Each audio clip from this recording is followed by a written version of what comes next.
You can see in image something is there. What is there? Can you guess? Not. I will tell you. If you are new in our channel, please click on the subscribe button and hit the bell icon. Hello everyone, once again welcome to my channel. तो आज मैं आप लोगों के लिए पालक पूरी की रेसिपी लेके आई हूँ। ये मैंने 500 ग्राम पालक लिया है। पालक को मैंने अच्छे से वॉश कर लिया है 2-3 पानी से। अब मैं इसको कुकर में ऐड करूँगी। थोड़ा सा भी पानी नहीं डालूंगी, बिना पानी से ही। आपने देखा होगा जैसे मैंने पालक पनीर का सब्जी बनाया था, बिल्कुल उसी तरीके से हल्का सा स्टीम देना है इसको।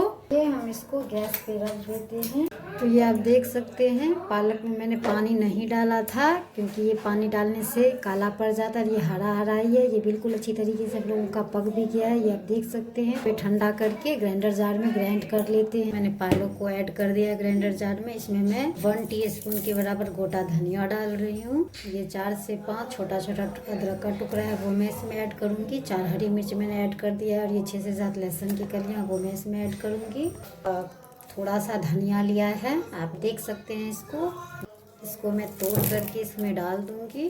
अब मैं इसमें ताज़ी दही डाल रही हूँ, इसमें 2 चम्मच डाल रही हूँ। चलिए हम इसको ग्राइंड कर लेते हैं। आप देख सकते हैं हम लोगों का बिल्कुल अच्छी तरीके से पेस्ट बन करके रेडी हो चुका है।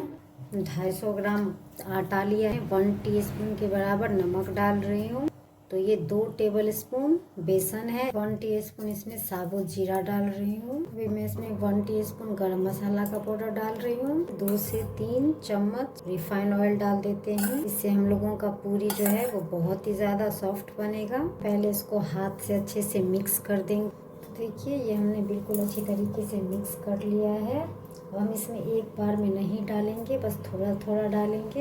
एक बार में डालने से ज़्यादा क्या होगा, गीला भी हो सकता है। ये आप देख सकते हैं आधा कटोरी अभी मैंने यूज़ किया है, फिर भी हम लोगों का पूरी तरीके से डो नहीं रेडी हुआ है। तो ये आप देख सकते हैं आटे का डो हम लोगों का बिल्कुल अच्छी तरीके से बन करके रेडी हो चुका है। हल्का हल्का सा तेल लगा करके इसको चिकना कर देंगे। देखिए तेल लगा करके हमने चिकना कर 5 मिनट तक छोड़ देंगे, फिर हम पूरी बनाना स्टार्ट करेंगे। देख सकते हैं आटा हम लोगों का बिल्कुल अच्छी तरीके से सॉफ्ट हो गया है। तो हम इसी तरीके से 4 से 5 पूरी एक साथ में बेल करके रख लेंगे। देखिए मैंने 5 पूरी बना करके रख लिया है। चलिए हम इसको तल लेते हैं। तेल हम लोगों का अच्छा गर्म हो गया है। चलिए हम एक एक पूरी डाल करके, देखिए हम लोगों का पूरी कितना अच्छा गुब्बारे की तरह फूला है। मैंने आपको बोला था कि इस तरीके से आप बनाएंगे तो हम लोगों का सारा पूरी जो है वो बिल्कुल अच्छी तरीके से फूलेगा। तो पहला पूरी हमने निकाल लिया, दूसरा पूरी ऐड कर दिया है इसमें। दूसरा पूरी भी हम लोगों का बिल्कुल अच्छी तरीके से फूला है। देखिए ये हम लोगों का तीसरा पूरी, सारा पूरी हम लोगों का बिल्कुल अच्छी तरीके से फूल रहा है। तो चलिए पूरी हम लोगों का बन करके रेडी हो चुका है। तो आप देख सकते हैं हम लोगों का पालक पूरी बन करके रेडी हो चुका है। इस तरीके से आप बनाएंगे, बहुत ही ज़्यादा टेस्टी बनेगा आपका पूरी। और ये देखिए अभी ये बहुत ज़्यादा गर्म है, इससे इसका धुआं निकल रहा है, आप देख सकते हैं। तो इस तरीके से आप बनाएंगे, बहुत ज़्यादा टेस्टी बनेगा आपका पालक पूरी। तो एक बार आप इस तरीके से ज़रूर ट्राई करिएगा।